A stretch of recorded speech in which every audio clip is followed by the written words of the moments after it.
হেজবুল্লাহর লাগাতার আক্রমণে রীতিমতো ধরাশায়ী ইসরায়েলের দখলদার বাহিনী। ফিলিস্তিনি সশস্ত্র গোষ্ঠী হামাসের সঙ্গে গত বছরের ৭ অক্টোবর দখলদার ইসরায়েলের যুদ্ধ শুরু হয়।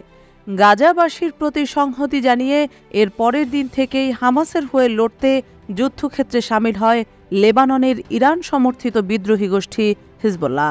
মূলত হিজবুল্লাহর উদ্দেশ্য ছিল লেবানন সীমান্তে ইসরায়েলিদের ব্যস্ত রাখা, যেন তারা গাজায় পূর্ণ মনোযোগ দিতে না পারে এবং একটা সময় হামলা বন্ধ করে দেয়। হিজবুল্লাহর এই কৌশল কাজে দিতে যাচ্ছে বলে ধারণা করা হচ্ছে।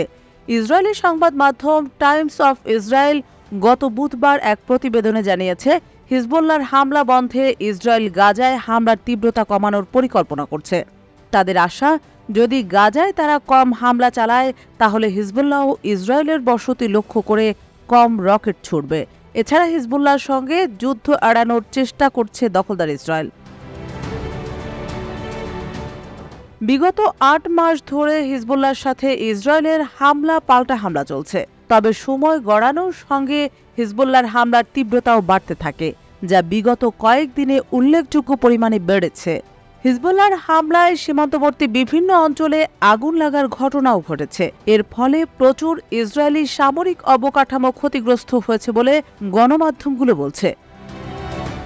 যুদ্ধের শুরুতে হিজবুল্লাহর হামলার কারণে সীমান্তবর্তী অনেক বসতি থেকে সাধারণ মানুষকে সরিয়ে নিতে বাধ্য হয় ইসরায়েল। প্রায় ৮ মাস ধরে বাড়ি ঘর ছাড়া হওয়া এসব মানুষ এখন বাড়িতে ফিরতে যাচ্ছেন। নাম গোপন রাখার শর্তে এক ইসরায়েলি কর্মকর্তা ইসরায়েলি সংবাদ মাধ্যম টাইমস অফ ইসরায়েলকে বলেছেন, গাজায় হামাস ইসরায়েল যুদ্ধবিরতি হওয়ার সম্ভাবনা এখন কম, কিন্তু যতদিন গাজায় যুদ্ধ বন্ধ না হবে ততদিন হিজবুল্লাহ তাদের হামলা বন্ধ করবে না। এ কারণে যুক্তরাষ্ট্র এবং ইসরায়েল বিভিন্ন কৌশল ভাবা শুরু করেছে, আর ভিন্ন কৌশল হিসেবে তারা গাজায় হামলার তীব্রতা কমানোর পরিকল্পনা করছে। এছাড়া যুক্তরাষ্ট্রের শঙ্কা, হিজবুল্লাহ ও ইসরায়েলের মধ্যে এখন যে পরিস্থিতির সৃষ্টি হয়েছে, এটি যদি এখনই না থামানো হয় তাহলে এটি পূর্ণমাত্রার যুদ্ধের রূপ নিতে পারে। ইসরায়েলি প্রতিরক্ষা মন্ত্রী ইয়োভ গ্যালান্টের সর্বশেষ যুক্তরাষ্ট্র সফরে এই কৌশল নিয়ে আলোচনা হয় বলেও জানিয়েছে সংবাদ মাধ্যমটি।